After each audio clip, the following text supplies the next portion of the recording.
আসসালামু আলাইকুম প্রিয় ভিউয়ার্স, আজকে আপনাদের দেখাবো একটা রিচার্জেবল ফ্যানের মধ্যে লিড অ্যাসিড ব্যাটারির বদলে আমরা লিথিয়াম পলিমার ব্যাটারি দিয়ে 12 ভোল্টের ফ্যান বানিয়ে কীভাবে ইউজ করব। এই জন্য আমরা এখানে 3.7 ভোল্টের যেগুলো লিথিয়াম পলিমার ব্যাটারি আছে ল্যাপটপের পুরাতন সেল সেগুলো নিয়েছি। এগুলো আমরা 6টা দিয়ে সিরিজে কানেক্ট করে, অর্থাৎ দুইটা প্যারালাল কানেক্ট আর এরকম করে 3টা সিরিজে কানেক্ট করে আমরা 12 ভোল্ট তৈরি করছি। আর এখানে এটার জন্য আমরা 40 অ্যাম্পিয়ারের 40 অ্যাম্পিয়ারের একটা বিএমএস ইউজ করছি। এই 12 ভোল্ট ব্যাটারি ফ্যাক তৈরির ভিডিওটা আমার ইউটিউব চ্যানেল এবং ফেসবুক পেজে পাবেন, আপনাদের লিঙ্ক দিয়ে দেবো কমেন্ট বক্সে। এরপর আপনারা এখানে আর কিছুই করার নেই, তেমন কাজ নাই, জাস্ট আপনারা বক্সে ভালোভাবে এটা কিছু দিয়ে ভালোভাবে আটকে দিবেন, এরপর প্লাস মাইনাসের সাথে কানেক্ট করে দিবেন। এতটুকুই, আর কিছুই করতে হবে না আপনাদের।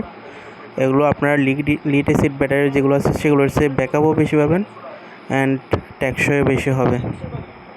এই ব্যাটারি আমি ইউজ করার পর আমার ফ্যানের মধ্যে 12 ভোল্টের ফ্যানের মধ্যে আমি 8 ঘন্টা প্লাস ব্যাকআপ পাইছি। 8 ঘন্টা চালাইছি টানা, তাও কিছু হয় নাই।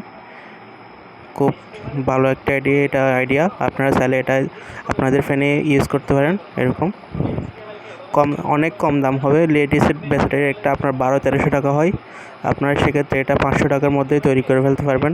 500 টাকা দিয়ে আপনার ব্যাটারিটা রিপেয়ার হয়ে গেলে একদম ফ্যানটা আগের মতোই ব্যাকআপ দিবে। চলুন এটা টেস্ট করি।